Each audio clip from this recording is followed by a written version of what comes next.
சிவாய நமக. வணக்கம் நண்பர்களே. அடுத்த பதிவாக நம்ம என்ன பார்க்க போகிறோம் அப்படின்னா, கர்ப்பம் தரிக்க கல்யாணம் ஆகி 7 வருஷம் 8 வருஷம் 2 வருஷம் 3 வருஷம் குழந்தைகள் இல்லாமல் இருக்கிறாங்கல்ல, அந்த மாதிரி நபர்களுக்காக நம்ம இந்த தகவல் ரெடி பண்ணியிருக்கோம். சரிங்களா? இந்த நண்பர் புதுக்கோட்டையிலேருந்து நமக்கிட்ட தொடர்பு கொண்டு நம்மளை ஃபோன் மூலியமாக தொடர்பு கொண்டு பார்த்தாங்க. குறி பார்த்ததுக்கப்புறம் சொல்லியிருக்கான். அவருக்கு சுமார் ஒரு 6 வருஷமாக குழந்தை இல்லைன்னாங்க. அதுக்கான இந்த எந்திர முறை ரெடி பண்ணி கொடுத்துருக்கான். சரிங்களா? ரெடி பண்ணியிருக்கான். என்ன அப்படின்னா, சில பேருக்கு அந்த ஜாதக ரீதியாக இருக்கலாம், அந்த குழந்தை பாக்கியம் தள்ளி தள்ளி போயிட்டுருக்கோம். கல்யாணம் ஆகி 1 வருஷம் ஆச்சு, என்ன குழந்தை இல்லைம்பாங்க. 2 வருஷம் ஆச்சு, என்ன இல்லைம்பாங்க. 3 வருஷம் ஆச்சு, என்ன இல்லைம்பாங்க. சில அந்த கேள்விகள் கவலையாகவே இருக்கும் சில பேருக்கு. எல்லாரும் சொல்லும்போது நமக்கு ஒரு குழந்தை இல்லையே, 4 இடத்துக்கு போக முடியலையே அப்படின்ற அந்த ஒரு பெண்ணுக்காக இருந்தாலும் அந்த ஆணுக்காக இருந்தாலும் ஒரு ஏக்கம் இருக்கும். சரிங்களா? அந்த பெண் எந்த ஒரு நல்ல நிகழ்ச்சியிலையும் கலந்து கொள்ள முடியாது. இந்த பெண் ஒரு குழந்தை பெற தகுதி இல்லை அப்படின்ற கணக்கில் சொல்லுவாங்க. இது இந்த காரியம் பண்ணலாமான்னு சொல்லிடுவாங்க. அது ஒரு அவமானமாகவே இருக்கும் அந்த பெண்ணுக்கு. சரிங்களா? இந்த இருந்தெல்லாம் கொஞ்சம் மீட்டு கொண்டு வரணும். நம்ம இது முறை பயன்படுத்தி பார்த்துட்டோம். இதுவும் 100க்கு 100 நம்ம வெற்றி கண்ட முறை. சரிங்களா? நம்மகிட்ட கிட்டத்தட்ட ஒரு 25 பேருக்கு மேலே இந்த பாக்கியம் கிடைச்சிருக்கு. அதன் முறையை தான் நம்ம செஞ்சுக்கிட்டே இருக்கோம். அந்த நபர்களை சொல்லும்போது அடுத்தடுத்து நம்மளை தொடர்பு கொள்கிறாங்க. பார்த்துட்டு இந்த மாதிரி நான் போய் பார்த்துருக்கேன், சரியாச்சுன்னு சொல்லும்போது நம்மளை தொடர்பு கொண்டு கேட்குறாங்க. நம்மளும் பண்ணி கொடுக்குறோம். சரிங்களா?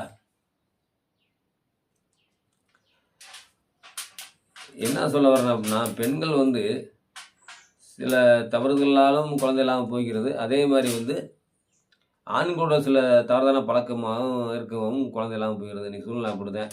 இன்றைக்கி சாப்பிட்ற சாப்பாடும் அப்படி தான் போயிட்டுருக்கு.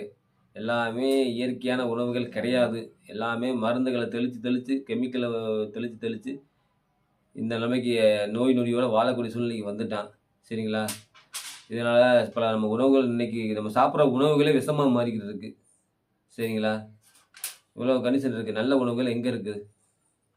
அன்னைக்கெல்லாம் ஒரு குழந்தைய பெற்றுட்டு ஒரு அம்மா குழந்தைய பெற்றுட்டு உடனே கருதை இருக்குமா.